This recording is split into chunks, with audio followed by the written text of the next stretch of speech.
you're in a spicy mood today. Well, I did just watch Oldboy and not the one you guys watched. So I think I got the wrong memo. Did you get? Oh no! Did you guys not watch the Spike Lee one? No. Oh no! Because I was wondering the whole time. I'm like, this is in the canon? Really? Yeah. Did we drop the ball here? And then I was like, oh yeah, the original. Yeah. Luckily, you've seen that many times and can recall it from. Here's the thing, Bob. Memory. I saw it when it came out, and I remember everything about it is burned onto the hard drive, and I hate that it is. I really do. Good point. I hate that it is. There are classics that have slipped from my memory, and this damn thing, it's there. Well, it deserves to be there. Well, yeah, Screenagers. You guys are such gentlemen. You guys don't want to fucking step on your guys' toes. Yeah, and then you step on my toes as I'm doing the intro. I apologize. I thought I slipped in there fast enough. I didn't. Cut it all. Start over. We've got. We should start over. Yeah, we're totally leaving. We're totally leaving that in.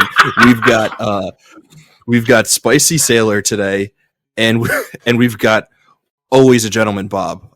We're back with another episode of the Canon. We've got a great crew tonight. We're here to talk about Park Chan-wook's Oldboy.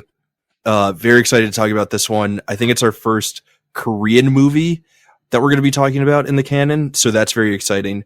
Also just exciting because this is truly one of the most remarkable movies that anyone will ever witness. I'm very grateful that it's in the canon. Obviously grateful that every movie is in the canon, or every movie that is in the canon is in the canon. But in particular, really excited to talk about this one. Really excited to talk about it with the two of you. But before we get into it, Bob, Sailor, how are you guys doing? Such a gentleman. I keep waiting for him, and then I come in and then I cut him off. I'm sorry, Bob. I'm doing good. No, I'm doing good. Spicy. Spicy. Okay. Raph keeps calling me spicy for some reason. I mean, it is because of the Spike Lee of it all, but it could be. It could be. I mentioned it before we started, but I'm right in the middle of migraine action, so I apologize for stepping all over toes or just random interjections of nonsense as we go. But other than that, things are good here. Bob, you don't have to apologize at all. I think that is Sailor's default mode, even when he's not having a migraine. You know, going off on random tangents, interjecting at random places. There's such a long. I don't know if it's on my end. There's such a long gap that I just try to jump in. Keep jumping in, man. Just keep jumping in. Okay, I will. No, I think we'll get the rhythm of it. I think it's just us trying to figure out. This is the first time that the three of us have been together since Alien, I think, in season 1. So it's been a while. We'll figure it out. We're figuring out each other's cadence. We'll get through it. We always do. We're all professionals here. We're professional podcasters and film reviewers. So we'll obviously be able to get through this without a hitch. Despite my stumbling over the word without right there. Bob, Sailor, before we get into the movie itself, I have some pretty exciting news. I mentioned this to you guys before we started recording. I also mentioned it to you guys maybe a day or two ago, but I've been sort of previewing it all season 3 long. But we finally have some updates made to the soundboard. It's been severely underutilized. And I realized that part of the reason why it was so underutilized was because I didn't have the right sounds on the soundboard. You know, we had the booing, we had the clapping, we had a few random quotes and stuff from movies, but I realized that it's really hard to work into the conversation something about hockey pads so that we can play the sound from The Dark Knight, Sailor's favorite. I'm not wearing hockey pads. There it is. I keep trying to get Slapshot in the canon just so you have an excuse to use it. I really appreciate that. But I think I finally cultivated some other sound bites that could be super useful for actual conversations that we have. So, Sailor, I feel like I've mentioned this one to you, and I apologize for you being the butt of every joke that it seems like we're making here. But this sound is specifically for you whenever you have one of your patented Sailor rambles. And, if we just want to let you keep going or just want to make you aware that you are rambling from now on, this is what you're going to hear.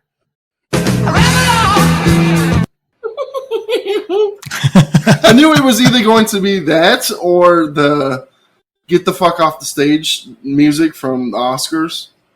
Just like, just get off. You've been talking for like 40 seconds. Just wrap it up. Wrap it up. And I know it's going to come because once you asked me when I first saw this movie, it's like a 10-minute story. So I will condense it as much as or I'll just keep going until it's up to you. If you want concise or if you want an excuse to use that damn soundbite, dealer's choice. We can go either way. That's the beauty of all of this. We'll let it flow. We'll see what happens. We'll see where the night takes us. We'll see where the day takes us. We'll see where the conversation takes us, and we'll take it from there. But yeah, I am excited. I hope that you guys do end up saying some things so that we can debut some of the other sounds that I've prepared for a soundboard, but just so that we're not spending too much time on that nonsense and actually getting to the reason why we're all here, and that is to talk about Oldboy. There is so much to talk about with this movie. If you have not seen Oldboy and are listening to this right now, I think what we're going to do is we're going to suggest that you pause the show, go watch the movie, and then come back to this conversation once you finish the movie, because we definitely will be getting into some spoilers. We're going to be diving deep into a lot of the nitty gritty of what happens into this movie, just because if you have seen it, you'll know that it's pretty hard to discuss this movie at large without, hitting some topics that might be, spoilery, we'll say. And then with that, if you have seen this movie, you probably know that a lot of the spoilers and the subject matter that's involved with those can be some pretty sensitive topics, some pretty heavy topics, some things that are tough to talk about. So we do also just want to elicit a standard trigger warning for some of the conversation that we will be having. We're going to try to talk about it in the most respectful way possible, in the most responsible way possible, because, we don't just want to have a sensationalist conversation about some pretty taboo things. We want to, we want to make sure that we're navigating this the best way possible, because the movie, we owe it to the movie to do that. We owe it to our listeners to do that. And we owe it to the topics themselves to do it that way. So with all that being said, Bob, Sailor, are you guys ready to talk about some Oldboy? I was ready to hit that ramble on button. You're lucky I don't got the soundboard. I would have hit that shit. Ramble on. Was I rambling? Yes, we are ready. Oh no, you were being as respectful as humanly possible to set people up for. Well, I don't want to say what it is right now because I feel like one of the words that the buzzwords we're gonna use is gonna be a soundbite. So I'm not gonna say it yet, but you're tiptoeing around some subject matter, and things need to be tiptoed. It'll come up. It'll come up. It's coming up. It'll definitely come up. I mean, I think, sir, we should, I guess, lay a bit more of the stage for still, if there's anyone still listening to this who hasn't seen the movie, seriously, pause this and go watch it and then come back to us.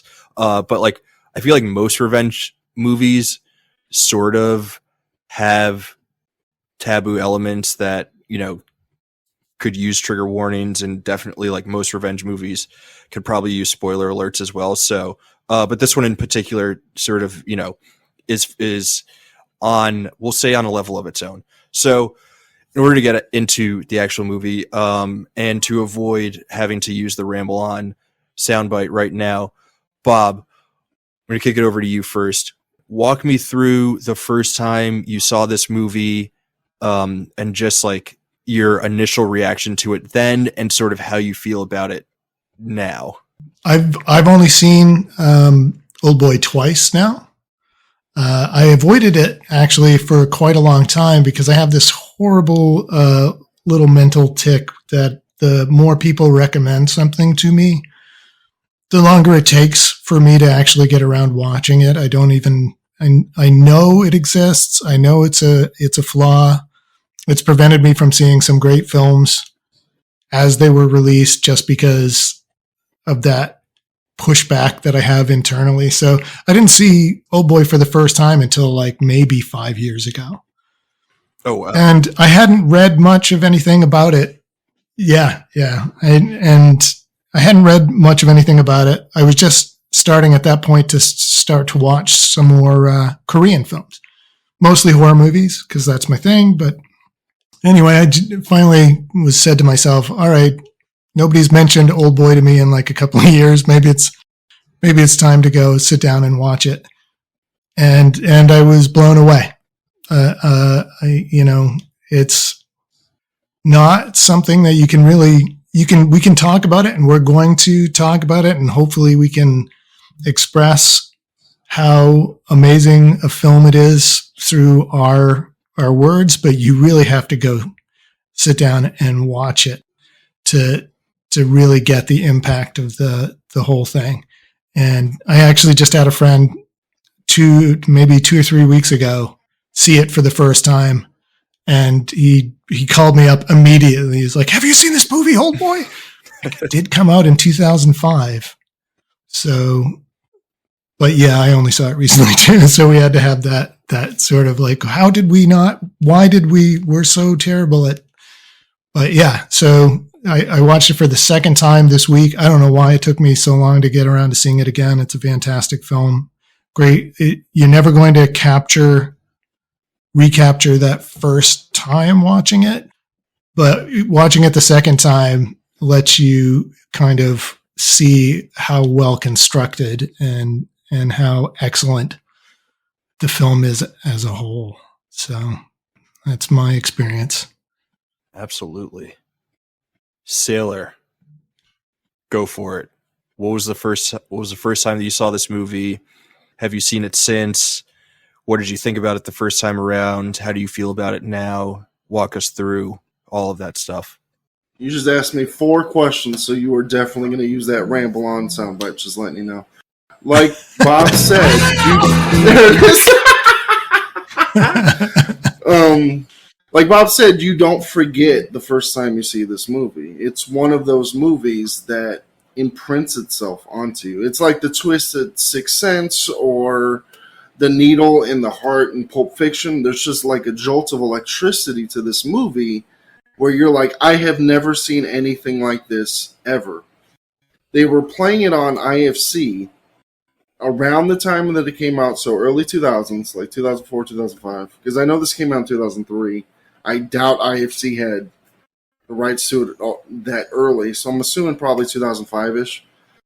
And it was late at night, I'm watching it, and all of a sudden, during the movie, my nose started bleeding. I was probably picking it, I don't know, maybe I had picked it a little too hard like Ralph Wiggum, and it just started bleeding nonstop. I took off my shirt to plug the... This is not one of the things that we were talking about you having to worry about. This is kind of a trigger warning. But now we do. Warning I'm sorry. The thought of Sailor picking his nose too hard. I can't honestly remember might be why more I was disturbing bleeding. than anything else we talk about today. I honestly can't remember why I was bleeding so hard, but I had to take off my shirt to just plug, because I'm like, I'm not seeing this. I mean, stopping this movie, because I couldn't pause it. I was like, I'm enraptured. I can't leave. So I just plugged my nose with the shirt, which was a white shirt. And by the time the movie was over, I like pulled my shirt down. There was like, it was congealed to my face. So it was kind of like sticky when I pulled it off, and my entire shirt was covered in blood. And that's the power of this movie, that I'm like, I probably should have done something better to fix myself, but I ruined a shirt. I was covered in blood, and I was like, worth it, 100%. And subsequently, I've probably seen this movie 6, 7 times. This is in my top 5 favorite movies of all time. I am a huge fan of this movie. Oh wow. It's probably my number 3. Probably. It's in there. It's not number 1 or 2, but it's definitely probably number 3. And there's a power to this movie that I have yet to find in any other movie. I've been searching. I've seen every South Korean thriller that is similar to this. I've seen the other movies in the Park Chan-wook Vengeance trilogy, and as much as I like those movies, and they might come up later, I don't know, they still don't have the power of this movie. It's a lightning in a bottle. And Park Chan-wook has been on fire. He's one of my favorite directors, and everything he's made, I've been anticipating, and he hasn't let me down yet. But this is one of those rarities that once in a lifetime you get a movie, or at least for me, that hits as hard as an Oldboy. And once we get into the hard shit, you'll be like, this is one of your favorite movies? I'm like, yeah, you look past that stuff and you just look at what the movie is. Because Raph was talking off mic about tiptoeing over and I'm like, those things don't even occur to me when I think about this movie. I think of everything other than that hot button topic, because there's so much to this movie. It is like a stir fry, like, of all the best ingredients to me, including the hallway fight, which we will get into, because that's going to take up the majority of the discussion, because I'm saying it, the best fight scene committed to film. Dang, that's a take. Before we get into the rest of the movie, before we get into that, I do want to share with you guys my first experience with watching Oldboy, just because I feel like this movie, like both of you said, I think Bob, you mentioned this first, that it is a movie that you really remember the first time you watch it, because it's hard to walk away from this movie not affected. There are many movies that many of us remember our first time seeing for tons of different reasons. It might be just because it clicked with us, because of where we were in our life journey when we watched it for the first time. Sailor, like you said, there are movies that have very singular moments, like Pulp Fiction or whatever it may be. But this is a movie that anyone who's seen it will always distinctly remember the first time that they watched it. And I don't think that my first time watching this movie is all that interesting, but I do want to share just because everyone remembers their first time watching. So I think it was last summer, I was going through my watch list of movies that I wanted to check out, and I came across Oldboy, and I was like, oh, I should watch this. I would like to watch this movie right now. I'm in the mood for something like this. I was kind of watching a lot of Korean movies at the time, so I was like, let me watch Oldboy. I know that this is going to be amazing, and I want to see it.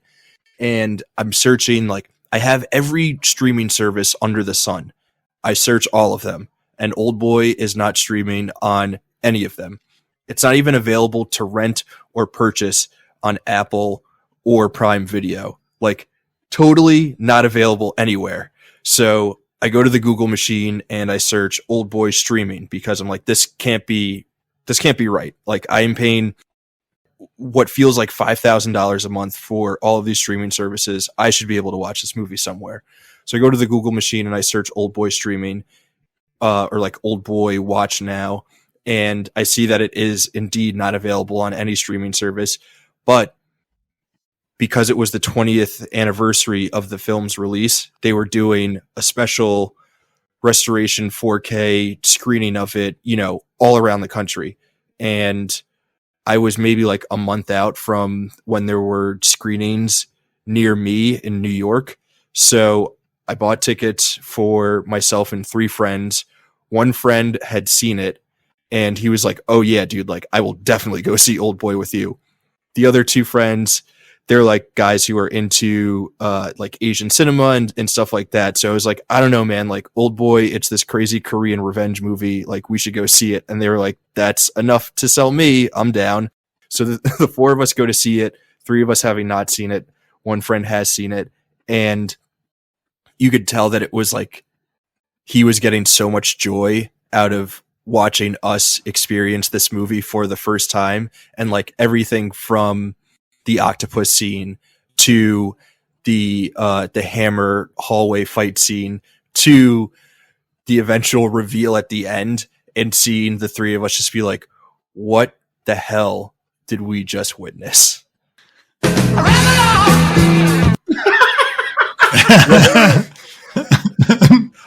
could feel myself going up the oh my God, that's so amazing that you got to see it in the theater. When you started talking about that it was last year, I was like, I know they released it into theaters last year.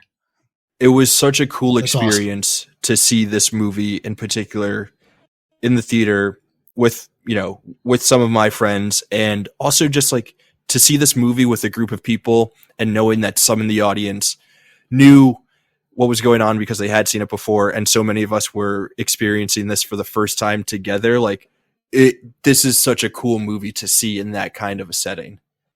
And now it's streaming on Netflix. So if that's one of the, 8,000 streaming services that you have, like check it out on Netflix because this movie kicks ass. So yeah, it's definitely stuck with me since then. It's a movie that I think about often, which kind of feels like a weird thing to say, but Sailor, like you were saying, this is a movie that sort of like it digs deep into you and it like imprints itself on you. So why don't we start with just like how this movie is constructed as a revenge flick as a whole. Sailor, what do you have for us on that? Well, what I love about this movie, and I'm going to do my best without comparing it to the manga, because it is kind of a lot different than the manga. The bones are still there, but they've changed some key things. It's a movie that sets up the twists that it isn't who put him in prison for 10 years or why. It's why did he let him out? That's the real reveal of the movie, because you find out immediately who imprisoned him. He doesn't exactly tell him why. Like that's kind of the whole thing is. So the plot of the movie is Troy Minsik plays a man named Odesu, I believe is his name. Odesu. Yeah. He's a drunk. He's a bit of a piece of ass. I was going to say piece of shit. He's a bit of a piece of shit. We find him in the beginning of the movie in not a holding cell, but he's in a police station. Clearly got into a fight with some cops when he was drunk.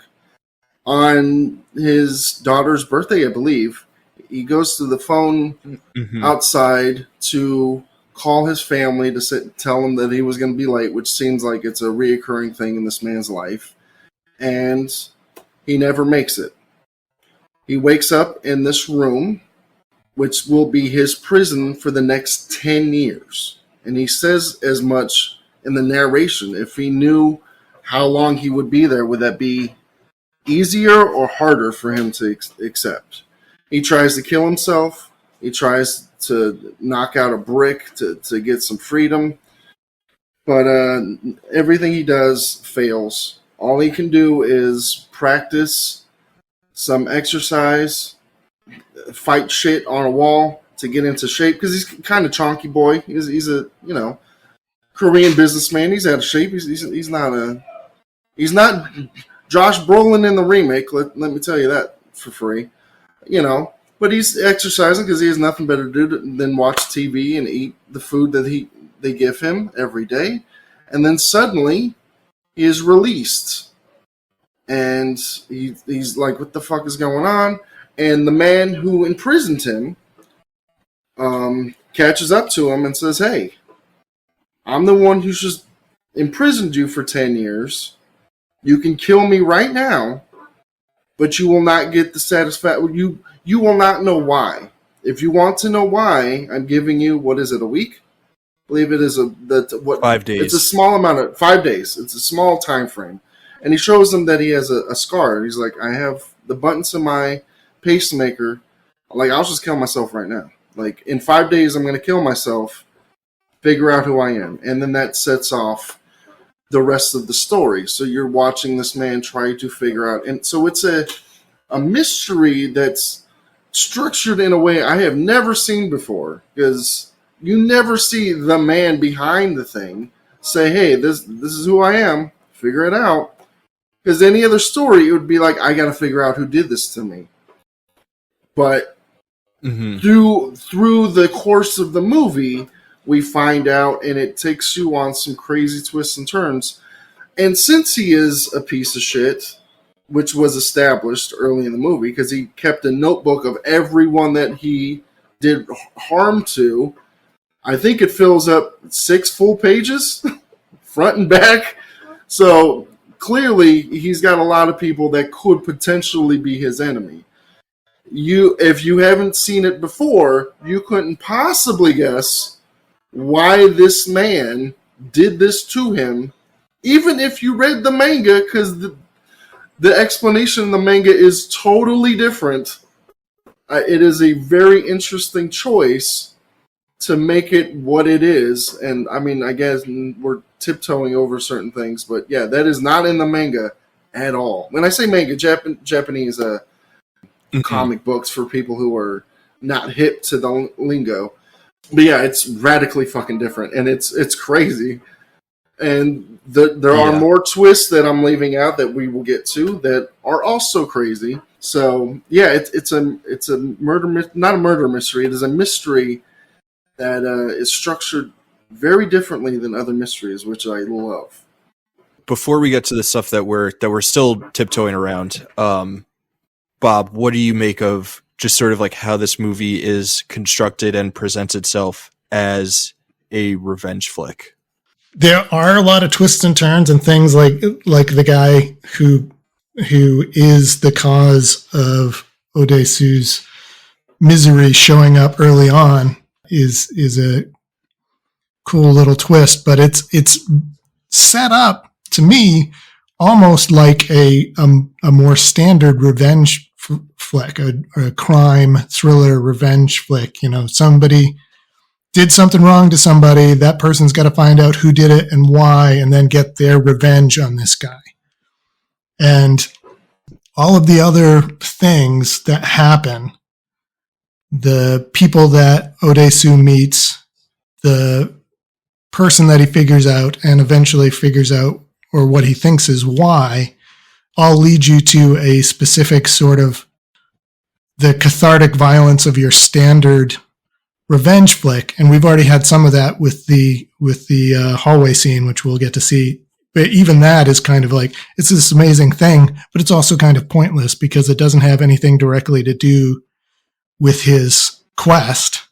But then when you get to the end of the film and everything is kind of turned on its head and you're like, no, this is a revenge flick, but it's not the revenge flick that you thought it was.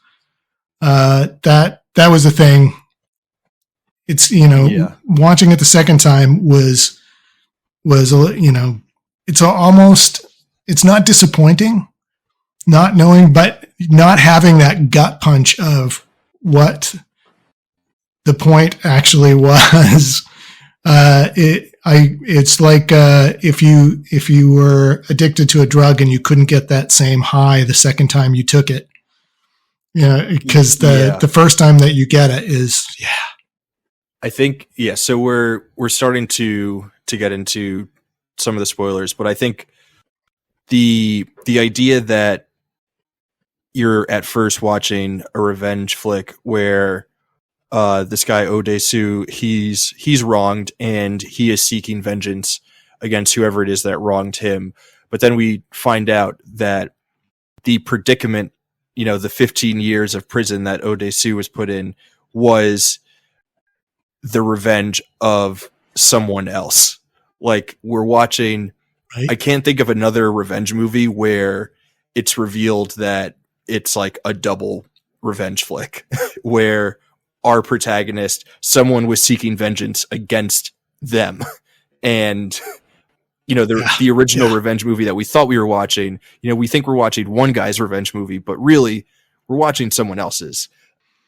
So I feel like now is a good time for us to just sort of. They both deserve their revenge. Why don't you go into it? Let's talk about like the actual particulars of the revenge. Let's talk about. I'm forgetting the name of the character who is the one who locked up Odesu.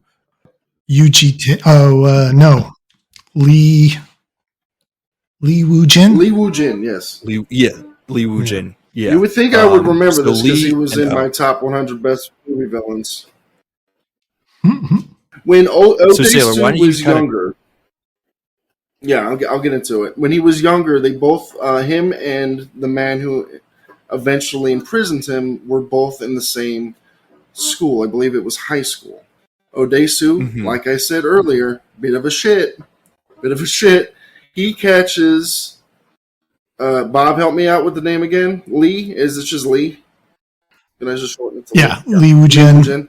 He catches Lee kissing his sister. Right, but he doesn't even know that it's his sister at the time. It's just a girl he knows. Oh, I forgot that element to the thing. Wait, sorry. O doesn't know that Lee is kissing his sister. He just thinks that Lee is kissing a girl. Yeah. Oh, I thought he knew. I guess I could be wrong there. He catches Lee kissing a girl, and he tells everyone about it. And the girl, it gets back to the girl because they find out who it is, and she starts to convince herself that she is pregnant because apparently her and Lee were also having a bit of a sexual affair. She has a phantom pregnancy, which is a crazy thing for a revenge plot, but is a real thing that happens sometimes, that a woman can convince herself that she is pregnant.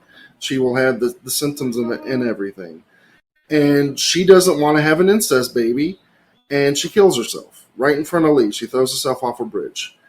Lee, carrying that resentment for Odesu, who, according to him, impregnated his sister with his silver tongue because he started the rumors, came up with a plan to do something very similar to Odesu. So what he decides to do is lock Odesu up for 15 years. And now it's going to get a little bit complicated. Using a psychic, you got this, not a psychic. What is she? She's a hypnotist. Thank you, Bob. Using a hypnotist makes Odesu obsessed with this young chef that is on TV. Once he is freed, because none of this is in the comics, so this is more complicated shit. The hypnotist thing throws a monkey wrench into this, so it gets a little more complicated, because it's not in the remake either. The hypnotist is making Odesu obsessed with this young girl that is on the television.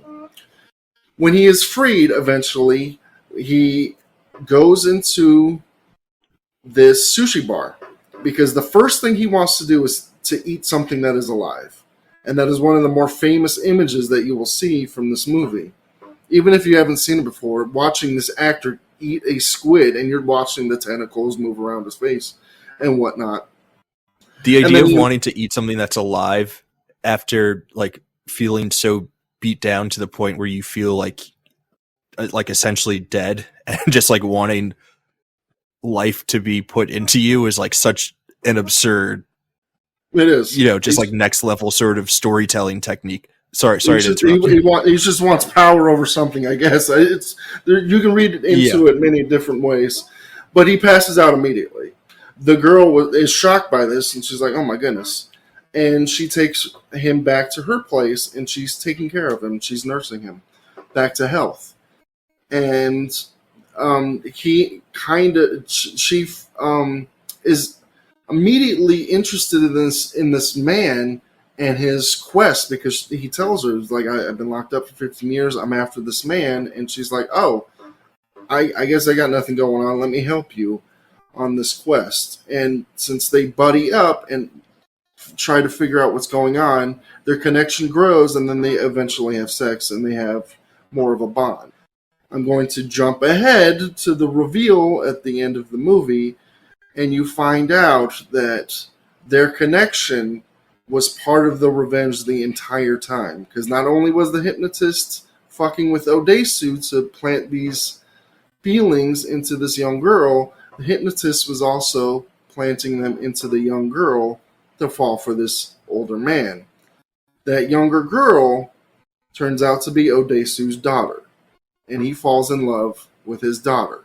And if you're listening to this and you didn't go watch the movie and you're like, oh my God, they just spoiled the whole film. You brought this on yourself. You did this to yourself. And it is such a crazy reveal. Because not only do you get Li Wu-jin's origin, which is insane, because you've never seen anything like that before. You're like, what? A phantom pregnancy? I don't even know if that's a real thing. And then you Google and you're like, yeah, I guess it is. That's insane. And then the other shoe drops, and then you're like, oh my God. And then on top of that, once the Odesu figures that out and he feels such remorse, and he just does not want him to tell the girl, because the girl is actually being kept in Odesu's prison. That is a whole nother subplot that I'm not going to get into right now, but she's being watched by somebody. So she has a box that once she opens it up, it will reveal everything, and Odesu's like, please, for the love of God, do not tell her. Don't tell her what it is. And then he cuts off his own tongue. He's like, I'm sorry I did this to you. So that to me is, yes, like Bob said, that you will never get that hit from that shoe drop again.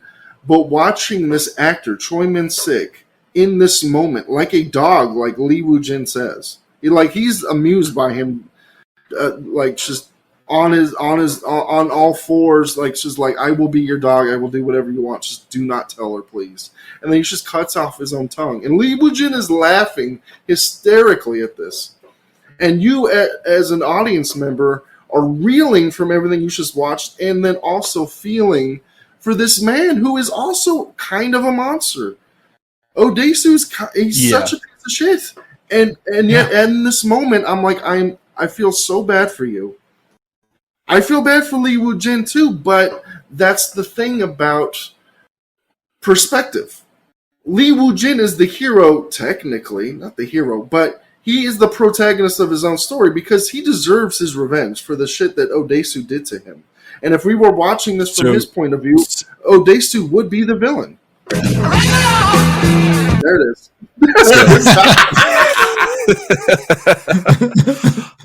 I have too much power at my fingertips right now. So I just want to stop you. Not going to get old. I feel like you brought up a lot of really interesting points that will allow us different opportunities to sort of dive into a lot of the different themes and stuff of this movie. And I want us to be able to touch on all of them before we have to wrap things up here. So thank you for providing us with the sort of overall plot synopsis of this movie. One thing that I do want to touch on that you mentioned, the flashback to the relations that Lee had with his sister, and his assertion that because of Odesu, spreading what might be a rumor, what might just be, the truth of what he saw, resulting in what he calls his sister's phantom pregnancy. I feel like the way that flashback scene is shot and, portrayed to us, it all sort of reads like a dream or a nightmare. Like it's kind of surreal in its presentation, and a lot of or when Odesu sees the actual act of family relations or, incest, it's such a difficult word to just say out loud. When he sees that incest, it's through a fractured glass, glass window. So I feel like the way that scene is shot, it's sort of playing with the just like perception of memory and looking back on things, and like, is Lee misremembering things? Is he misrepresenting things in the way that he's like recalling the story to Odesu?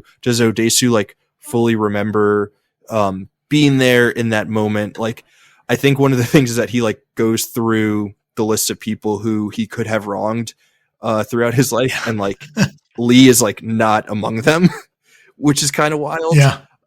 I love that. I just have to jump in and say, I love that scene. I love that moment where, where he's like, I had early in the film had been like, was I really that bad a person?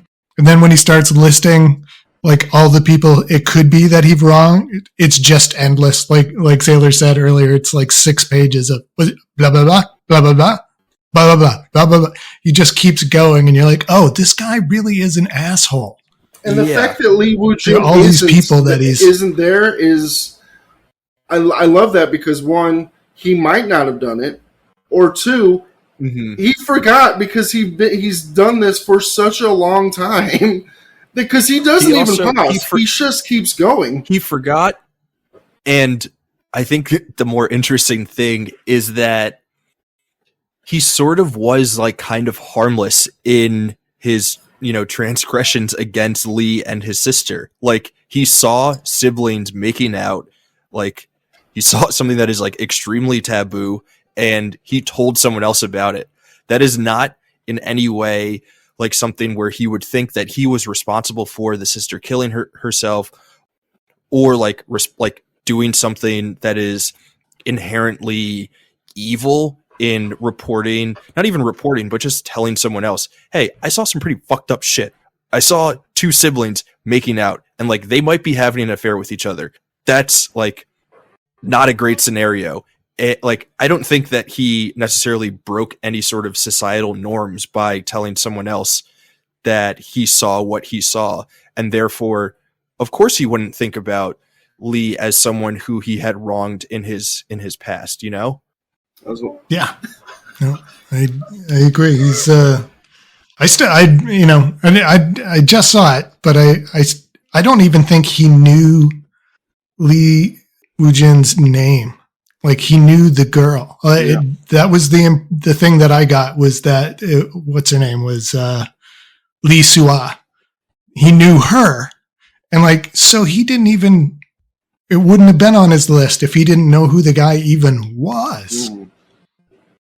Which I love, because it just goes to show that even the minor infractions that we do on other people that we don't even recognize as being a big thing. Because like you said, he's just telling people, hey, I saw some naughty shit. Y'all want to hear about this? That to him was another... It's just one guy. Yeah, it's one guy, and it was just like... It's one guy, and he tells him not to tell anybody. Yeah, but you tell one person at school, you know what you're doing. You know what you're doing. It's like the Fight Club rule: don't tell anybody about Fight Club. You know what it is. But it's just another Tuesday to Odesu, and it is everything to Lee Woo-jin. Like, that's his entire life fell apart. It's so easy to understand why Odesu doesn't see that as like an infraction on someone else, and why Lee. Because he proclaims that he was in love with his sister, that it was more than just, an affair and doing something taboo, that there was something like real, and I guess what he would call sort of, I don't even know, I don't want to apply like words like magical or anything to what they were doing, but I think that Lee Woo-jin would see it as that. And that's why he was so upset with Odesu, to the point of locking him up for 15 years to then have Odesu commit similar acts of incest with his own daughter. Like, that's pretty insane. Yeah. So I think some of the other questions that were brought up in Sailor's recap of the movie. Bob, what do you think of like this movie sort of flipping not only the revenge movie, but just movies in general on to the audience and implicating us in the actions and like our emotional connectivity to people who we see on screen. And like in particular, is it Mito? Mito's the daughter, right? Yeah. Yep. So in particular, like when Mito and Odesu first hook up and fall in love in this movie, when you're watching it for the first time, you're like, oh wow, isn't that so nice? Like our main character is, you know, finding a romantic partner. Isn't that great? And then you realize later on, like, oh my God, I was cheering for like one of the most disgusting things in the world. Like, what is wrong with me? So like, Bob, what do you make of how this movie is like playing with the notion of like audience participation in stories like this? Oh yeah, absolutely. It's because the reason revenge films are so popular is because we've all felt that emotion, all felt that desire to get back at someone for some imagined or real slight. And revenge movies are the over-the-top ability for audience participation in graphic violence visited upon our enemies. So we're primed already by the structure of the film to be like, yeah, this guy may not be the best guy, and there's definitely some issues there. Like the first human being that he meets outside of once he's released from prison is this poor wannabe suicide guy up on top of the building that he ends up on. And he doesn't help the guy at all. The guy ends up jumping anyway. So we know already that this guy is not our nominal hero, is not the best guy, but we still identify with him because of the structure of the revenge movie is one that we want him to succeed. We want him to have success and to get bloody vengeance on whoever did this to him. And we're invested. We want him to be happy. We want him to have a relationship with somebody that's obviously a nice, decent person like Mito. And then this film forces you, because of your identification, to also question that identification as it reveals to you what has actually, the things that you have rooted for and wanted this character to have are all poison fruit. And you're not going to get the satisfaction that a revenge film normally gives you. And in fact, you're going to end up disgusted and unhappy and miserable, not as miserable as Desu, but you're still, it's not that standard kind of revenge film where you feel satisfied at the end for the main character. There's nobody that you end up happy for in this film, including yourself. I actually want to push back on that because I disagree. I actually find the ending of this movie beautiful. I know it is sick. I know it is twisted. But he finds happiness. Now, if you remove the fact that he ends up with his own daughter, which is gross, yes. But it is a metaphor for a larger... It's gross. It's gross. That's gross. What it is. It's asking a lot. Yes. And yeah. But looking past that, it is...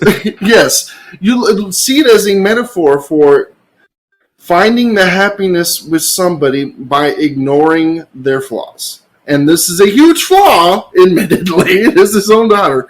But I don't even see that. I just see it as a metaphor for loving someone, finding someone, and looking past the flaw that should keep you guys separated. That's also why Eternal Sunshine of the Spotless Mind is my favorite love story, even though it's fucked up. The movie is telling you they will keep breaking up over and over and over again, but they find each other, and I think that's beautiful. Yes, again, I cannot stress this enough. I'm not advocating for Game of Thrones style relationships. That's not what I'm saying.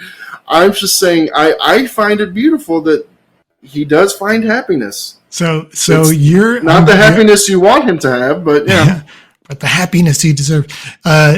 So you're subscribing to the interpretation of the end of the film that the the hypnosis takes, and that he does not remember that she is his daughter.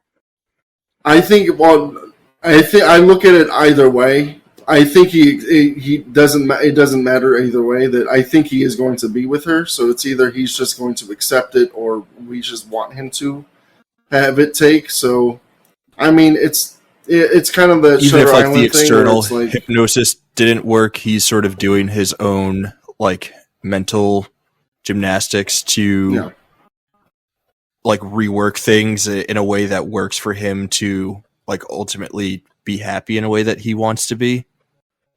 Yeah. It's choosing to be happy, and I find that beautiful. I do think the ending, I'm going to give one positive to the Spike Lee one. The ending is radically different. Because there is no hypnotist in the remake at all. That character just doesn't exist. He finds out that it's his daughter, and instead of being with her... Whoa. Some of us might end up watching the Spike Lee version. Okay. I know that it's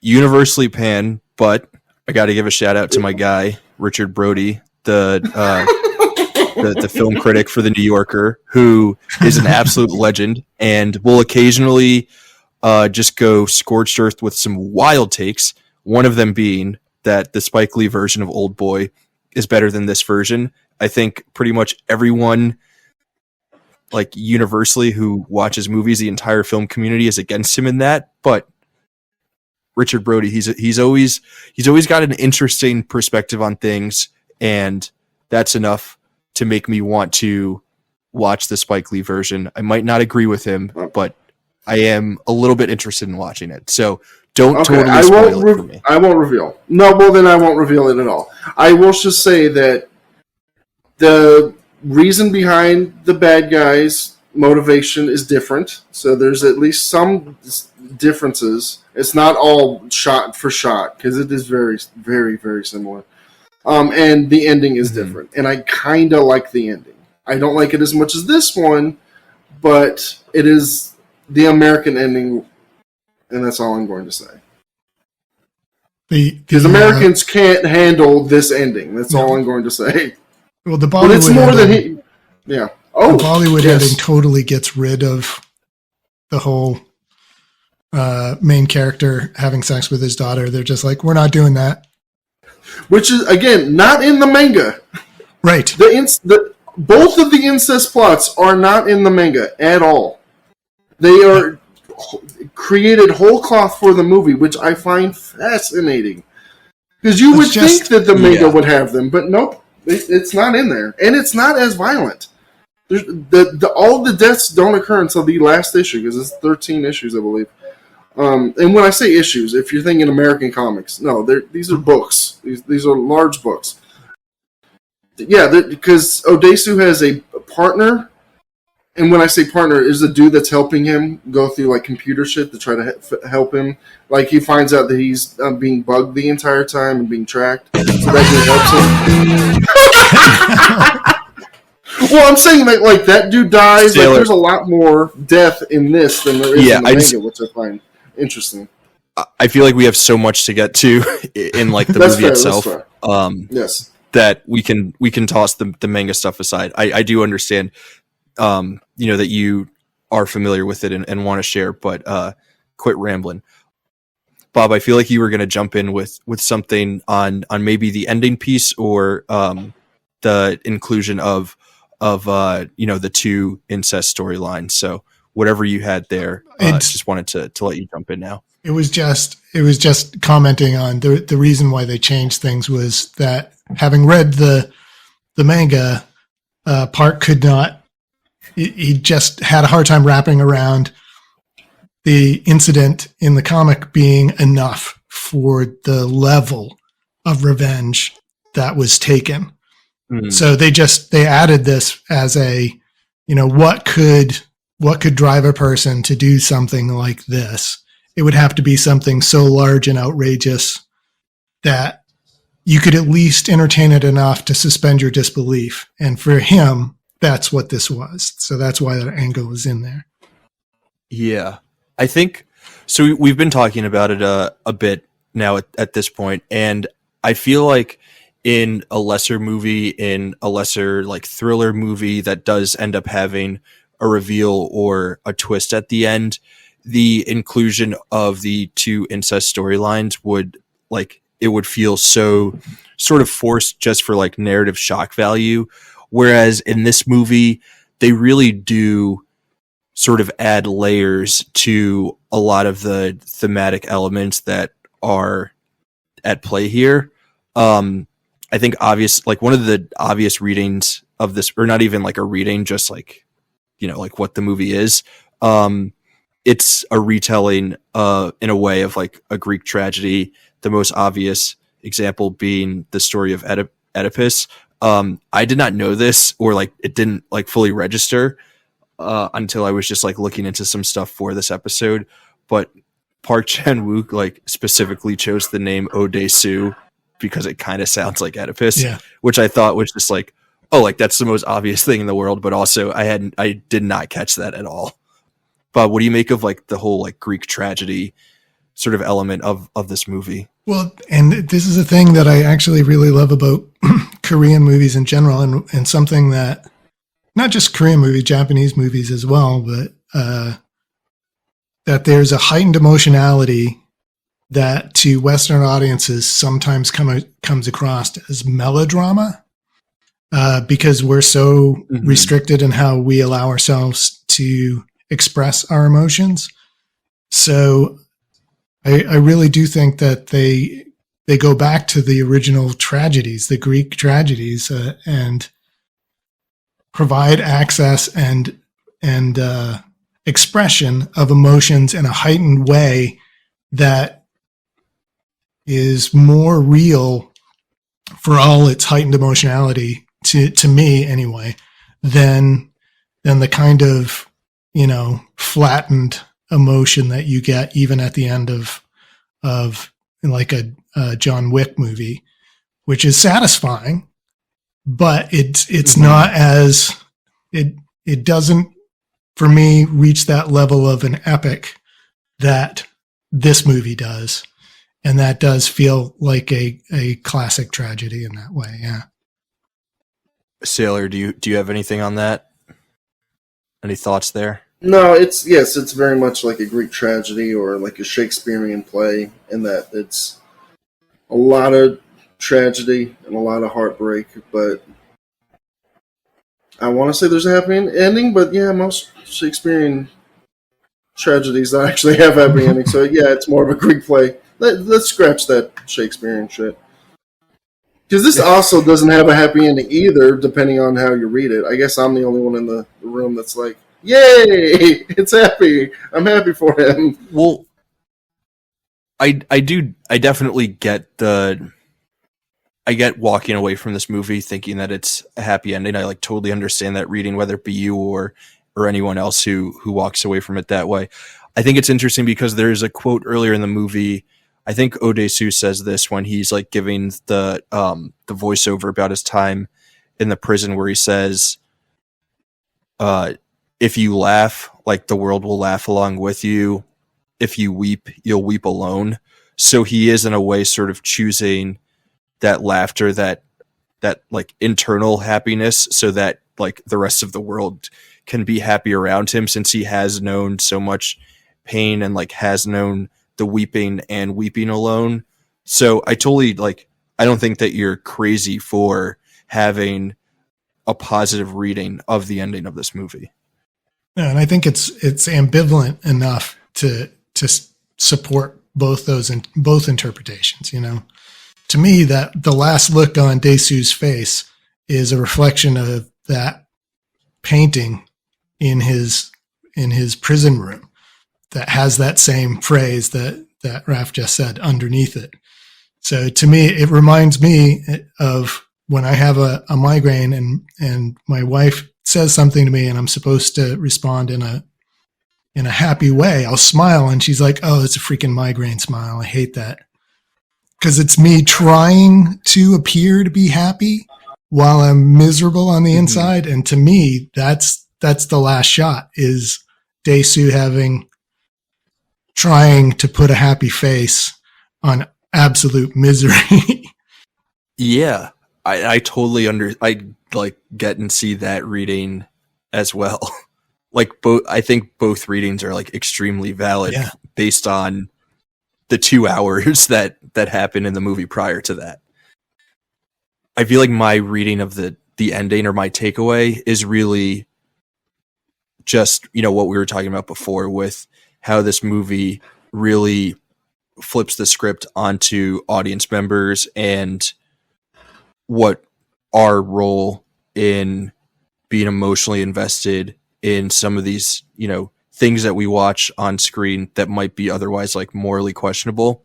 And it's not until it is like, again, this is why I think that the incest storylines are so important to like the underlying themes of the movie. I think unless you take that moral, questionability, I don't know if that's a word, but until you take that to like the ultimate extreme, and incest seems like the most extreme version of something that is morally questionable or like morally objectionable. It's until you take it to that ultimate point that audience members can like fully have that self-reflection that like otherwise wouldn't be there. Sailor, I don't know if we ever got your thoughts on just like our role as audience members in that aspect of it, if you have anything there.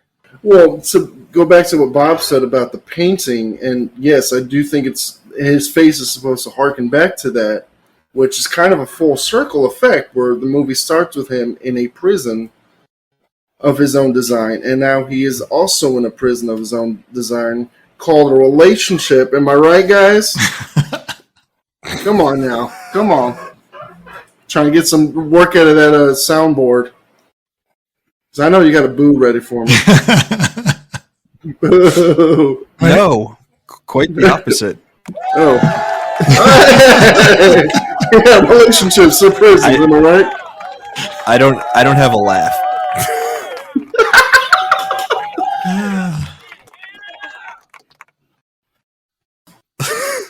Well, I know my wife's not going to listen there, to this Taylor. episode because I told her what the movie was about, and she's like, "Yeah, no, I don't need to."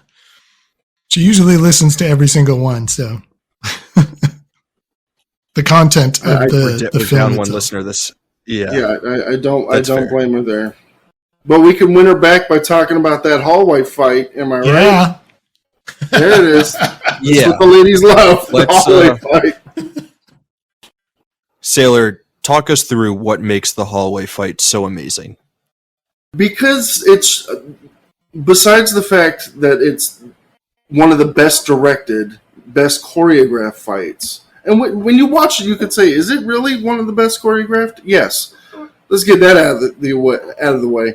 It's the fact that it's a single shot, and it feels real in a way no other fight scene I have ever seen feels. When you watch the John Wick movies, there's never a time where you're like, well, I can do that. No, you can't. You can't do anything. But I could probably do what Odesu was doing in this with a hammer. Because all of these guys, by like minute 5, they're all huffing and puffing. They're missing punches. Some of them, they're stabbed. Odesu has a knife in his back. And what I love about it is that it feels real. And that realness you can see in so many fights that have been inspired by this. The best scene in that Daredevil show from Netflix was taken verbatim from this fight. Like, there are so many fights that are like, yeah, let's just do the hallway fight from Oldboy. Yeah. Because there's a rawness, there's a realness that can't be replicated. Or everyone wants to replicate, actually. So, and it's to set it up, because that's kind of something we haven't really talked about. And that's the one nitpick. I know this is a positive podcast. This is one nitpick I have with this movie is the business, which is they'll just imprison people. And it's not like, because we keep referring to it as a prison. It is not a prison.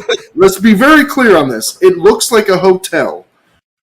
That somebody is, and there's a jailer that will just kick food under a door for you, and then that's it. You're not allowed to leave that room. There's a shower, there's a bed, there's a TV. That's basically it. But this is a business. Lee Woo Jin does not operate this business. He does not own this business. It is not something he set up just to fuck with Odesu. This is something that already exists in the universe of this movie. Yeah. And it's insane. And they never talk about it. They never address it. And I'm like, all right, I guess this is something I have to accept. But when he finds out, when he goes back to that prison, let's call it the hotel prison. He goes back to the hotel prison because he wants to find information. And he's like popping out this dude's teeth with a hammer. And that dude comes back. Again, there's a lot of subplots in this movie. But, and when he's doing that, he's trying to leave, and then the camera turns, and we see a hallway full of dudes. And then Odesu with that guy that he just popped the teeth out, he's like, is anybody, like, he asks him what type of blood, and he's like, a couple people raise their hands. He's like, take this guy to the hospital. Give him your blood. Get him out of here. So that's Odesu getting a little bit more of his humanity, because he could have killed him. True. He doesn't. Which, again, I love, because shades of monster, Odesu and Lee Woo Jin. Because Lee Woo Jin could have told his daughter. If he was really a piece of shit, he could have. He doesn't. So they're both heroes and monsters in their own story. But then, so they take the dude out, and then he's like, all right, y'all ready to do this shit? And then for the next 6 minutes, we see an unbroken take from left to right of Odesu taking on about 15 people, and it's glorious. People are tripping over 2x4s that have been dropped on the floor. Odesu's just smacking people in the head with a hammer. And he's missing punches. By minute 2, he's already out of breath. Yeah. He's already out of breath, which I love. He's not Keanu Reeves. He's not Jackie Chan. He's just a normal guy that's like, I'm going to get to the end of this hallway, and whatever happens. And what I love at the end of that scene, then after he kicks all of their asses, there's an elevator that opens up, and there's even more dudes. And I'm so glad that it just cuts to him in the elevator, and they're all like on the floor, either dead or passed out. It's up to you to interpret. And I'm like, I don't even need to see that fight, but it's in my head of him in an elevator just knocking the shit out of these guys with a hammer. And I love it. I just love this fight scene so much because of the realism. Yeah, and I love that it's essentially the same sort of thing.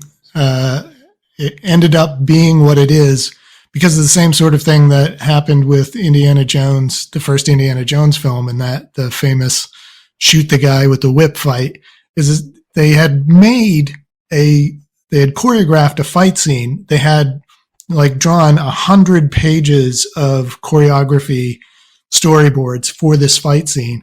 And then they get there and Park Chan-wook is like, you know what? I don't feel like doing all of this stuff. Why don't we just shoot it as a single shot, do the choreography, do it as a single shot. And it'll just be easier and simpler and we can get it all done. And then he made them do it for 3 days straight so that when they did get it, all of the stuntmen, all of the actors were exhausted and they could barely handle the choreography anymore. Like the first 30 seconds or whatever is everybody's high energy, and then they lose. They get winded like you would in a fight that takes that long. And that was the take that he took. It was like, finally, everybody is where normal people would need to be to make this look like a realistic fight scene. That's the take. Let's do it. So, it went from high choreography to just let's shoot it like it would happen in real time, and it was awesome. Yeah, it's amazing. Yeah, because I think his idea was he wanted to keep it sort of grounded in like a bit of realism, or just to sort of stay tonally in line with the rest of the movie. Whereas if they did this like operatic, like ballet, like choreographed fight scene, it would have just felt out of place. So to have it be so gritty and real and and like there's just like so much determination on the side of Odesu, and the fact that it's being captured in all one take. I feel like that comes through so much more than if there were to be edits between, you know, different like punches being thrown in and all that good stuff. So the way that it's like eventually presented to us is absolutely amazing. I think one of the interesting things about the first time that you watch this movie, and if you're going in just thinking like, oh, this is a standard revenge flick, is that comes within the first like 20, 30 minutes of the movie. So you're like, okay, finally, like we are going to be watching a insane Korean action thriller revenge movie, and I'm going to get so many more brutal scenes like this of guys in hallways fighting and Odesu taking a hammer to random guys until he finally reaches like the final boss of his revenge and has like a huge showdown with him or her, whoever they may be. And it really like, it just, because that's not how the rest of the movie plays out, that makes this scene stand out so much more in the totality of the film. And I don't want to do it, but what you just described of, man, there's going to be so much more action. That's the remake. Because there's more than just the hallway fight in the remake. And you're like, I don't need any of this. I don't need him fighting a football field of footballers for no fucking reason. Why am I watching this? Yeah. You got the raid in my Oldboy. Get that out of here. I don't need it. Yeah. Take your raid out of my Oldboy. So I think the other really famous scene within this movie, the one that sort of everyone knows and is a big draw, because when you're selling this movie to people, it's really easy to be like, okay, yeah, it's this Korean revenge flick. There's the scene where a guy fights 15 people in a hallway with just a hammer. But then there's also the scene where he eats a live octopus. Do you guys, I know we spoke about it a little bit before, but Bob, do you have anything else? Any other thoughts about the octopus scene in particular? It's the most disturbing part of the movie to me, honestly. Even with the rest of everything that goes on in that movie, it's the part, to pardon the pun, it's the part that makes me squirm, because those are live octopus. And yes, that's a meal that people do actually eat in Korea, but they kill the octopus first and chop it up, so when you're eating the octopus and it's moving, it's like post-death spasms. But Choi Min-sik ate 4 octopuses, live octopuses, to get this shot, and the poor man's a Buddhist. So there's actually behind the scenes footage of him praying and asking for forgiveness over every octopus before he eats it. But that's the most difficult part for me to watch, because I know that's a live creature being chewed to death on screen. And I think, how many times did he have to do it? I think 3. I think they didn't get the first 4. 4? I think it was 4, yeah. Oh, that poor man. Yep. Really random aside, but my girlfriend within the last 6 months or so went to Korea, and this was before I had seen this movie. She was telling me about eating live and or just killed octopus. And she didn't do it, but her coworker did. And apparently, like, when you do it, they have someone from the restaurant like there with you, because the tentacles are like still moving around and stuff, and like the suctions on the tentacles are still like active or in use, or whatever the right terminology is. So like if you don't chew it enough properly at first, it could like suction itself to the inside of your throat, and it's like very easy to choke on. So the fact that this guy did it 4 times with 4 full live octopuses is insane. Octopuses or octopi? Octopi. I almost made a joke and I won't. Thank you. Bob knows what I'm about to say. Not this week, Sailor. We'll make that joke next week. It's next movie. It's the name of a James Bond film is the joke I was going to make. We got it. Thank you. Yeah, I'm there. And yes, I have Okay. had octopus, and it is very rubbery. And yes, it will try to crawl its way out of your fucking throat. So the fact that he kept, I'm like, I've only had grilled octopus. Yeah, me too. good for you, Odesu, because Choi Mensa, because I couldn't do it. Because a lot has been written about Nicolas Cage eating live cockroaches for Vampire's Kiss. And I'm like, that ain't shit compared to this. Yep. In my opinion, No, I don't want an animal, even its limbs, trying to crawl its way out of my throat. No, thank you. Yeah, I do have to say, just a random aside, when they do bring in the hypnotism angle towards the end and explain that whole scene is set up, he's got a post hypnotic suggestion to show up there, and she's got a whole post hypnotic suggestion for when he says a certain thing or whatever. That made more sense to me immediately, because I was like, this guy comes in off the street, eats a live octopus, and then passes out. That's the guy I got to take home with me. So the minute that they were like, yeah, it was a post-hypnotic suggestion, I'm like, yeah, that's the only way that's happening. Yes, exactly, yes.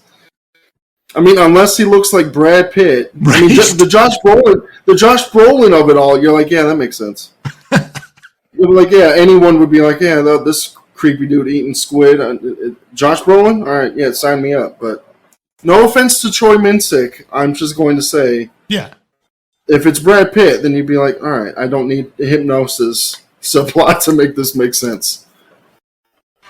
So I feel like this movie, we spoke about on the front end, but this is the first Korean movie that we're talking about in the canon. And I think that this movie sort of opened the eyes of a lot of American audiences and Western audiences to just the possibilities of, like, you know, enjoying cinema from the country of South Korea. Do you guys have any thoughts about, like, the significance of this movie in terms of, like, opening up Western audiences to Korean films, Asian cinema, world cinema? Like, did it do that for either of you, or were you both already sort of, you know, in that mindset of trying to seek out films from, you know, that area of the world? Go for it, Sailor. Oh, yes, it absolutely was, and I'm glad you brought it up because I was going to bring it up with some of my picks. Spoiler alert for that. This opened up my eyes to, which is now a defunct label, that's Heart and Extreme Cinema, and it was going strong for like 6, 7, maybe a decade, and they had Chaser, and it had all of these different Korean revenge films, and I was like, what is this? And I burned through maybe 50 of them in like 4 months, and it just opened my world to, like, they are doing something that we used to do in the 70s. Like, I mean, they don't really do it as much. Yeah, I mean, here and there, but there was a run where they were just making these hard as nails movies that took no prisoners, that didn't care if you flinched, and I really missed that. I don't know what happened to their film industry, that they aren't as big a player in that. Even when they're in their horror movies, they had a huge horror, and it feels like it's kind of gone, and I don't know what happened. But yeah, this was it. This was ground zero for me. Yeah, no, it wasn't for me because I didn't see it until relatively recently. I think Bong Joon-ho's The Host was probably the first South Korean film that I was like, nice. Oh, hey, what's going on here? And I haven't seen anywhere near enough. I have a huge long list of Korean movies to watch, and you know, I've watched quite a few of their horror movies, but I need to see some more of the stuff that came out of this. Like, well, I'm not going to list movies because we'll be going through probably a few of them for our recommendations. But yeah, there have been quite a few that have been like, okay, I definitely got to see that now. Definitely got to see that now. And I think beyond just our own personal relationship to Korean cinema and stuff, I do think that, you know, when you look back at sort of the history of cinema and what Korean cinema has meant in the States and just like Western audiences in the last 25 years or so, or maybe not even 25 years, maybe just a little over 20. I feel like a lot of it does sort of go back to just like how Oldboy was received over here, and that sort of then laid the groundwork for, you know, Bong Joon-ho and a lot of like Korean thrillers and other revenge movies and things like that to sort of like become very much so a part of American movie culture in a really cool way. Like if you're, you know, only exposure to Korean cinema is Oldboy, like one, yes, you are watching one of the best examples of like what people are making over there, but also like there are so many other cool movies. We obviously saw it with like Squid Game being the biggest TV show in Netflix history. Like the influence that that Korean cinema and art like has in America is really cool to watch, and I think we owe a lot of that to the way that Oldboy was able to sort of break through with American audiences. So like always forever grateful when we talk about movies on this podcast that are of the world and not just talking about American movies, because while there are so many great American movies that are worthy of being in the canon, obviously, it is really important to me, and I think for all of us as movie lovers, to make sure that we're engaging with like the full scope of world cinema. So just wanted to throw in my 2 cents there on that. Do you guys have any other thoughts about Oldboy? Anything that we maybe didn't touch on throughout the course of this episode that you do want to bring up before we start to get into our recommendations? No, I'm good. I think we covered everything. The only thing that I was thinking of, and it's just because I read about it recently, was I read somebody describing Park Chan-wook as like Wes Craven. I was like, well, he doesn't really make horror movies. I don't understand this.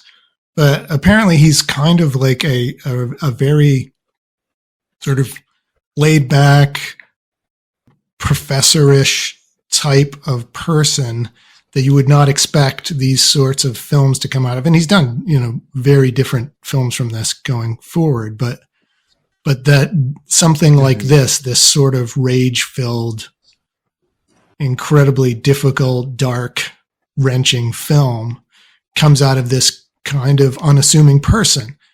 And there was an interview with him where he's going, well, you know, me and my generation came through a military dictatorship. And I was going through college at a time where I had classmates who were like disappeared and who were thrown in jail and who were assaulted and sexually attacked by military. We had military members on campus to prevent us from demonstrating. And there was a lot of repressed rage and anger and yes, guilt for not participating and not being part of the violence. And it found its outlet in these sorts of films where I was allowed to express all of those emotions at the same time. And that made sense to me. So that was just that's so interesting. I think that's a really interesting point, especially going off like the last part of the conversation that we just had, where obviously as Americans, like there are so many American sensibilities, like American 21st century sensibilities that we like project onto the movie just because that's like who we are in the prism that we're watching it through.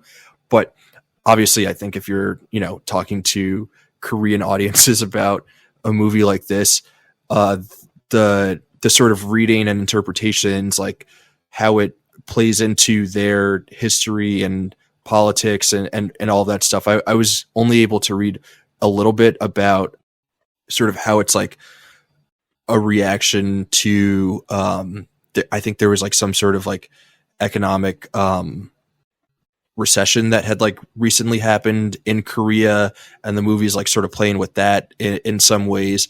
And like those are things that like we, like the three of us as like three American guys, like just would not know, Right. you know? So I do think that like, again, like watching movies like Oldboy and other, you know, just world cinema, like you're just exposed to different sensibilities and like different like thought movements from all around the globe that can only be like beneficial to us as movie watchers and just like world citizens. Yeah. But that's really interesting about what he was saying specifically about sort of like the Korea that he grew up in and how that influenced the movie that he eventually made. Also, one last thing on that.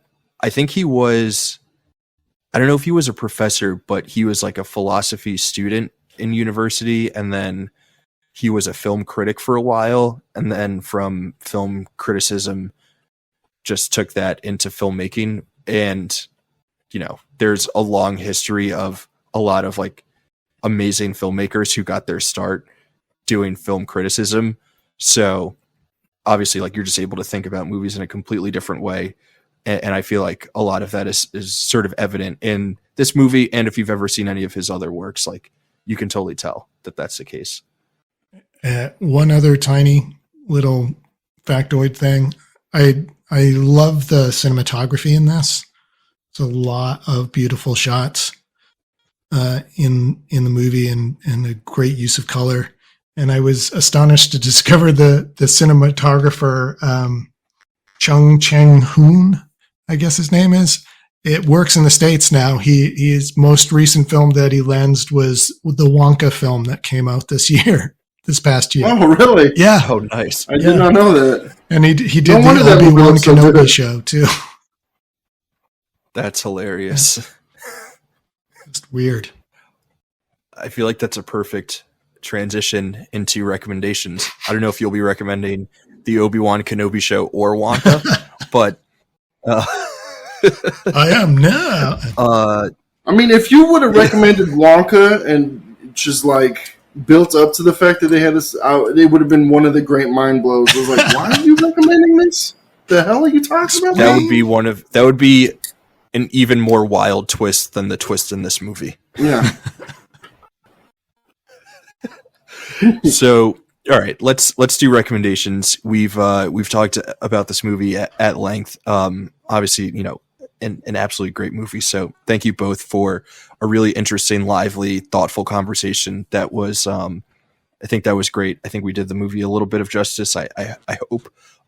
So, as both of you know, and as some of our returning or all of our returning listeners would know, for each movie that we introduce into the canon, we also recommend 3 things to check out if you like said movie.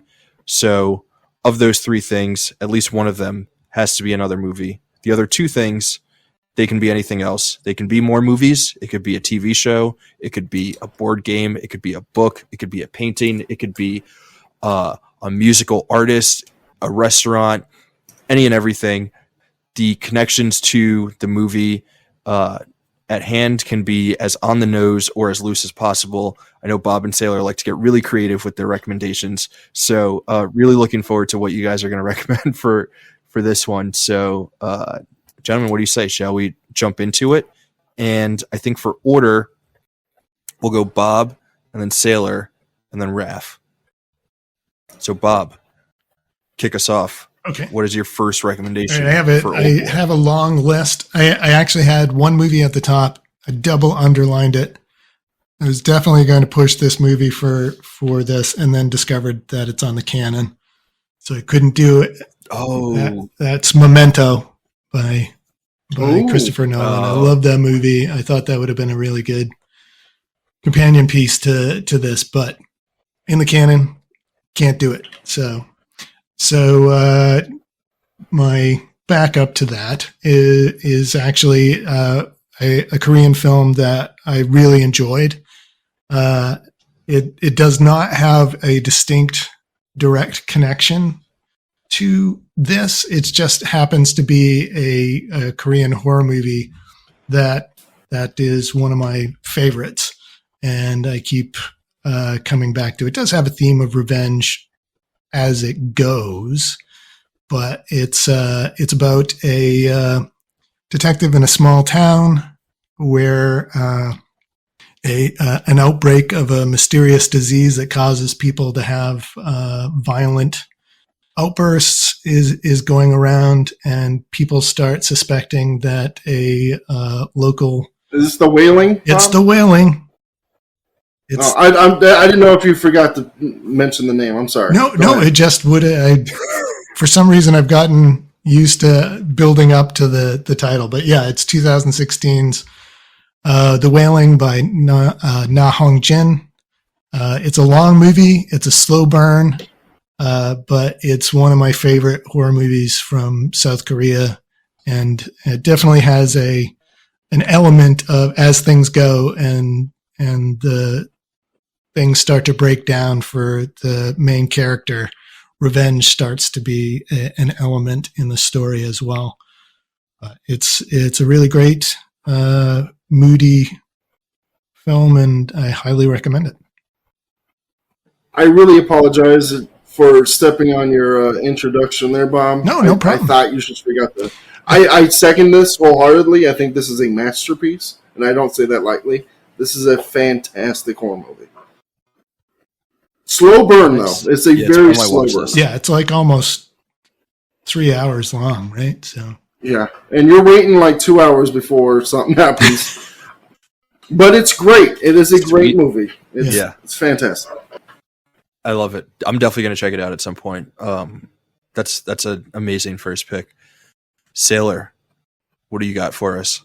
This might be surprising. This might be the most surprising thing. I'm not going to go obscure and crazy. And I think I might have something Bob also has, depending on how many Korean movies he has. If he has one, I'll just switch to my second one and I'll just come up with something else on the fly. But my first one, just to get it out of the way, is the 2010 movie I Saw the Devil. Yeah. Is it on your list, Bob? It's in a box of movies that says Sailor probably picked these. I know you're a big try fan not of to I Saw go the that Devil. obvious. Yes, yeah. I'm a huge fan of this. It almost rivals Oldboy for my affections. Because I always do these picks while we're doing the recording. I do not do them ahead of time because I'm like, let's make this a fun thing for me to do while we're recording. Bold. The connective tissue is, one, it's a revenge film, and two, it has Choi Min-sik, the Odesu in this, and he is. If we were talking about him being a monster in that, nope, he's a monster in this movie. It is about they call him a secret agent. A secret agent exacts revenge on a serial killer through a series of captures and releases. Basically, the special agent is after the serial killer, Choi Min-sik, after he killed his fiancée, girlfriend, wife, partner. I can't remember the relationship. In a brutal murder that's around the beginning of the movie. I think it is the beginning of the movie. And you will not forget it. And the guy knows who it is immediately. He figures it out. And he puts a tracker on him. And, so he'll let him go. And then Choi Min-sik will just be out in the world doing shit. And then the special agent will show up again and then just beat the shit out of him. And then let him go again. And he's like, how is this son of a bitch finding me? How does he keep... why does he keep letting me go? So it's this weird cat and mouse thing between two people. I don't want to give any more away than that, but it's a really interesting revenge film that's super violent, super gory, and has a hell of an ending. So I Saw the Devil, 2010. Yeah, it's a fantastic film. Nice. Difficult film to watch sometimes, but great. Yeah. Just added it to my watch list. I love it. Sweet. All right. I think I'm going to go with a fairly obvious first choice, but still a movie that I feel like is worthwhile to recommend, especially if we have any listeners who aren't super familiar with Korean cinema as a whole. So I am kind of happy that we're all sort of going Korean cinema front. My first pick, the connection to Oldboy, is that this movie was also directed by Park Chan-wook. So if you're not familiar with his work, I feel like this is a great next movie to check out from him. I can't remember the year off the top of my head, but it's very available on Amazon Prime to watch. I'm recommending Handmaiden. I don't know if either of you guys have seen it, but oh, absolutely. Another it's also very juicy a remake, movie. and it's great. Yeah, I have not seen it yet. Great It's on the movie. list though. It's I mean, it seems like something that only Park Chan-wook could make. It's like very up his alley, but at the same time still very different from Oldboy. So definitely a good companion piece with this movie, Handmaiden. It's my first just recommendation. replace the revenge and violence of this with a lot of sexual politics, and that's and add another hour to the runtime. Handmaiden. There you go. Fair. Very fair. Awesome. Bob, what's your second pick? Okay. Well, I've got a lot of things here. You know what? I'm going to go with my weird pick. And it's not that weird. It's just a completely different feel to it. It is basically a revenge story in which a revenge consumes the person seeking it and ends in their utter destruction. It's also one of my favorite 1980s sci-fi films. I'm talking about Star Trek II: The Wrath of Khan. It doesn't have any kind of similarity in mood or plot or anything, but I just love Ricardo Montalban's character of Khan and how he allows his desire for revenge against Captain Kirk overcome all of his advantages and common sense, leading him down the path to ultimate destruction. I love this pick. I love this pick, Bob. I love it's my sailor pick. So. Love it. Yeah. Not an obscure I think I'm going movie Bob with, per se, yeah. but No, not the at connection all. And is this isn't in the canon? Star Trek 2 No, isn't sadly, in the canon? it is not. That is interesting. Oh, man, that is interesting.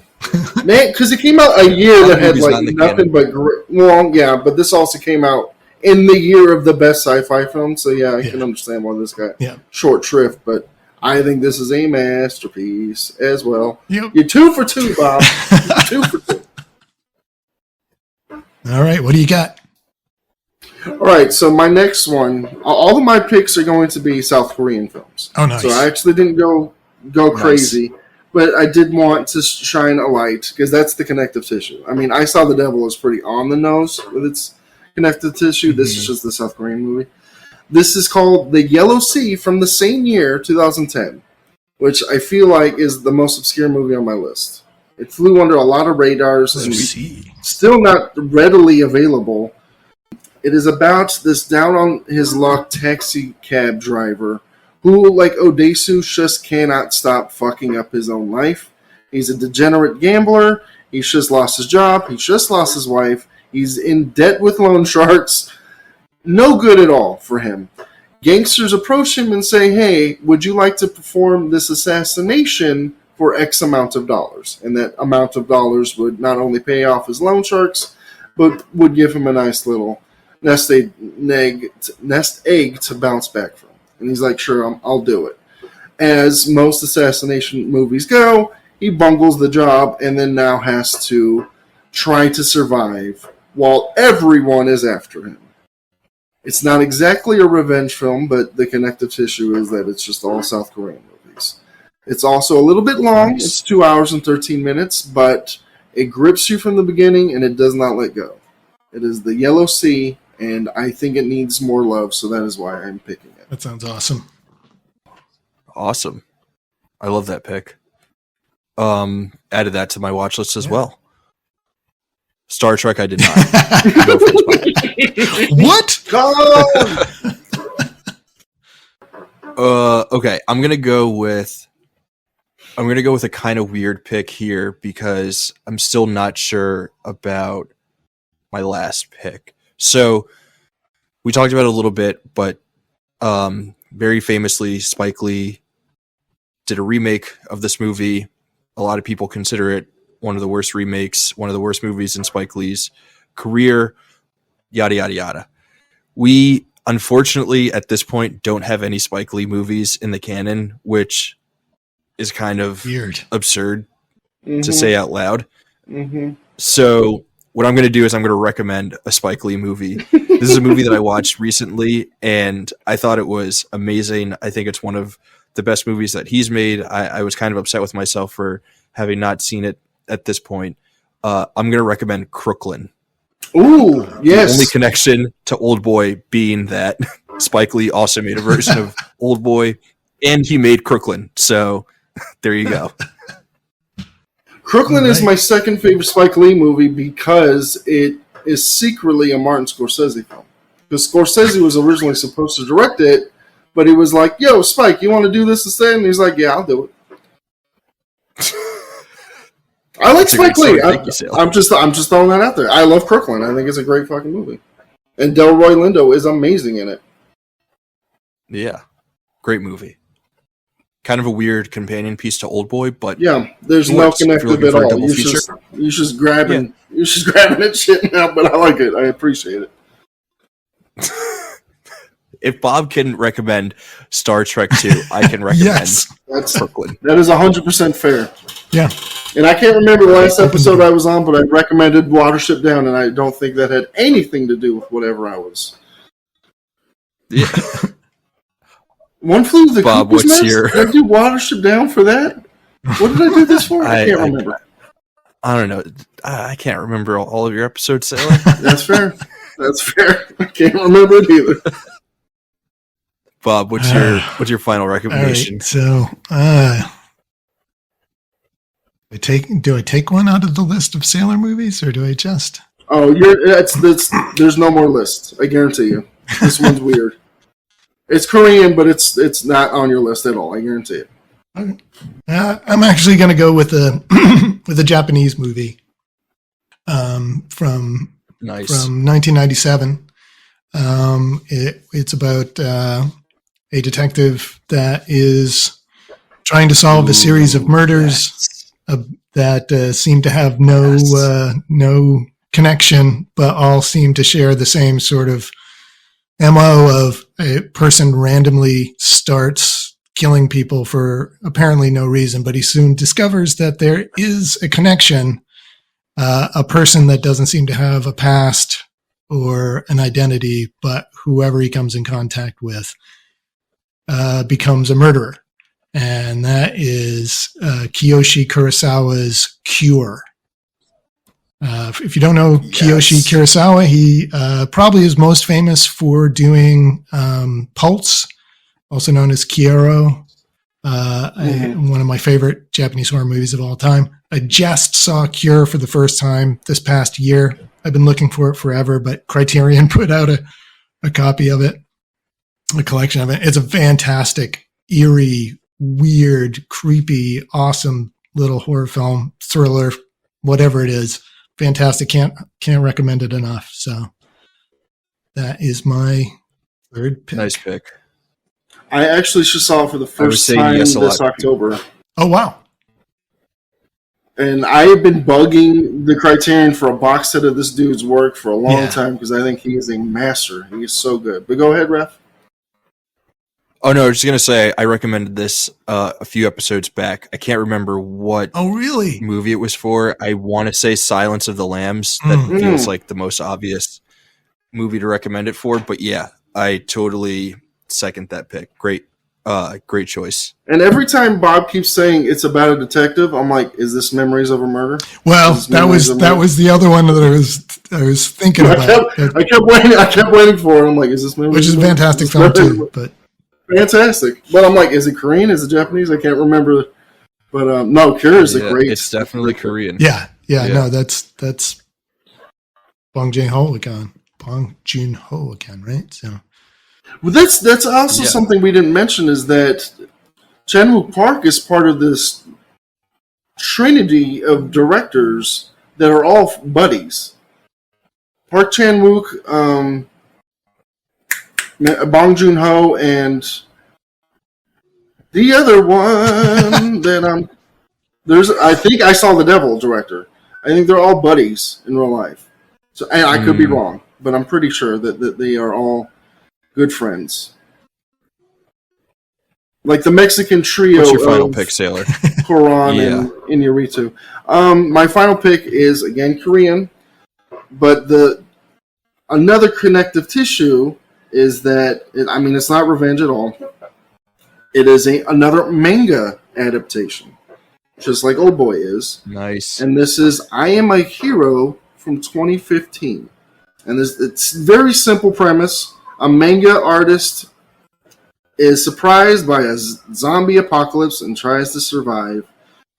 That's basically it.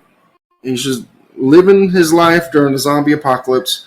There is a scene under a freeway underpass with him, a shotgun, a bag full of shells, and a horde of zombies that isn't as good as the hallway fight with the hammer, but comes pretty damn close. It's pretty fucking great. That is my pick. It has really no connective tissue other than the fact that it is Korean and it is based on a manga, but I think it's also worth your time. I know everyone's burnt out on zombie movies. I get you. I could have easily went with Train to Busan because that would have made more sense, but everyone's seen that. Mm-hmm. It should be in the canon if it isn't. I Am a Hero is also a solid zombie film that I don't think has gotten enough love, just like the Yellow Sea. So, and I can't slot this into any other episode, so I'm throwing it in here. I Am a Hero from 2015. Amazing. Except for maybe a zombie episode, if there are any zombie movies coming up. But I think we already did Night of the Living Dead. Dawn of the Dead isn't in the canon? Also adding that. Nope. I don't think so. Yeah. Who did this canon? Who did this? Great pick. Yeah. Literally, we did it. I will say I was not part of the original voting committee. So the problem is the limiting the number of films from any given year eliminates a lot of films. Yeah. Damn it, Duke. All right. So for my final recommendation, I was between Memories of Murder and this other thing. And since we already mentioned Memories of Murder, I feel like that kind of gives me a cheeky out, but definitely check out Memories of Murder if you haven't seen it. Probably should also be in the canon, if we're being honest. So we talked about the octopus scene being one of the most famous scenes within this movie. So I'm thinking, okay, we're talking about like traditional Korean, like culinary stuff. You know, the live octopus is like a big thing in Korean food culture. What's another text that features a big aspect of Korean food culture? And the only thing that I could think of is a memoir that came out a few years ago by Michelle Zauner, who is also known professionally as the musician Japanese Breakfast. But her memoir, Crying in H Mart, is about her relationship with her mom and how a lot of her, her mom was born in Korea and then moved to the States. So a lot of her relationship with her mom was like through eating Korean food together, making Korean food together. So that's kind of like the loose connection that this book has to Oldboy, but it is otherwise like a really, really, really good read. Also, I've heard a good audiobook if you prefer consuming books that way, but Crying in H Mart by Michelle Zauner is my last pick. I met her at a book reading and she signed a copy of the book for me. So that was pretty cool. That's awesome. That's awesome. Very cool. I feel like that. I think that pick was just a humble brag, and I'm here for it. It's a great experience. Yeah, I'm happy for you. That's great. It was just to mention the fact that I have a signed copy from her. That's and so a very cool. awkward photo. This is why I don't take photos with celebrities. They never look good. Very cool. I've added that to my list of books. It's fine. It's me. Yeah. Yeah. Yeah, it's a good read. A sad read, but a good read. All right, I'm surprised none of us picked any from the Vengeance trilogy. I guess that's a little too on the nose, but they're all good. Yeah, Check them out. I haven't seen the other ones, but Lady Vengeance and bonus Symphony for Mr. Vengeance, all good. All dark and depressing in their own ways. Nice. That's what we all need. Dark and depressing stuff. Mm-hmm. Let's run through our recommendations one last time. Quick 1, 2, 3 order. Bob, what do you got? So my first pick was The Wailing from, I think, 2015. I can't remember exactly. Didn't write it down because I'm an idiot. But it's a creepy, slow burn horror movie from South Korea. Fantastic film. Definitely check it out. My second pick was the classic Star Trek II, The Wrath of Khan, for its vengeance storyline, its great soundtrack, and just because why not? And my last pick was Cure by Kurosawa, not that Kurosawa, and a incredible early film by a fantastic Japanese director. I picked I Saw the Devil from 2010, The Yellow Sea from, again, 2010. I wish I would have known that beforehand, or I wouldn't have picked both of them. And I Am a Hero from 2015. And I've got Park Chan-wook's Handmaiden. I've got Spike Lee's Crooklyn. And I've got the memoir Crying in H Mart by Michelle Zauner. Bob, Sailor, what a great episode. Thank you guys so much for doing this one with me. This has been a ton of fun. We covered a lot of ground. We covered some interesting ground. We covered some tough ground. So can't thank you guys enough for joining for this one. Thank you, man. It was awesome. Yeah, it's my pleasure. Very cool. Another great episode in the books. Anything coming out on the Wasteland website from either of you that you want to give a shout out for? In April, I have the 100 greatest. I don't know the phrasing of the 100 greatest acting Oscar snubs in honor of the fact that everyone lost their shit over Margot Robbie not getting an Oscar snub. I was like, this is the time to do it. Not April. I'm sorry, in March, in honor of the Oscars.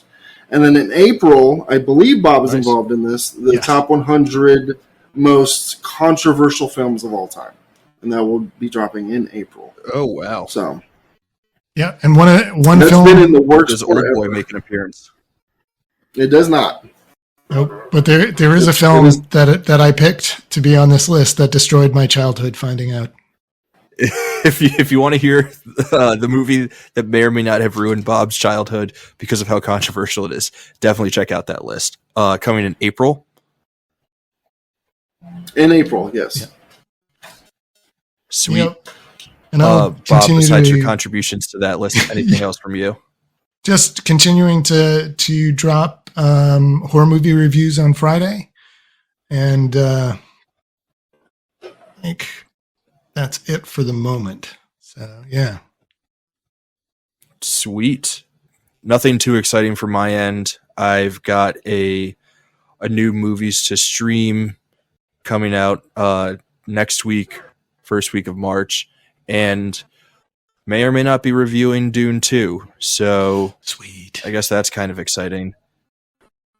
God, I hope it's excited good. For that one. I know. I hope it's good too. Same. We all hope it's good. We hope that we can eventually induct it into the canon. But yeah, so be on the lookout for all that stuff on the website. There's a ton of other stuff. There are always so many fun lists and reviews and editorials and stuff out there. Lots of fun to be had. Next week, we got a really exciting one. I know Bob will be back for this one, but we will be assembling the Screen Age Wasteland Avengers to talk about the original Avengers movie. That's going to be a big episode. That's going to be a wild episode. You don't want to miss it. Avengers, so, when you say Avengers. Marvel, yeah. Marvel's the Avengers. Oh, thank you, Sailor. Marvel's the Avengers. we've kind of lost our minds. We haven't lost them completely. And that is why we need Help me, Tom Cruise! we need Tom Cruise to help us. Please come save us. Avengers, please come save us. Marvel's Avengers, please come save us. Anyway, that's enough rambling from me. I'm rambling on. We'll be back next week. We can't wait to talk. Until then, we'll see you in the wasteland. Take care. Take care.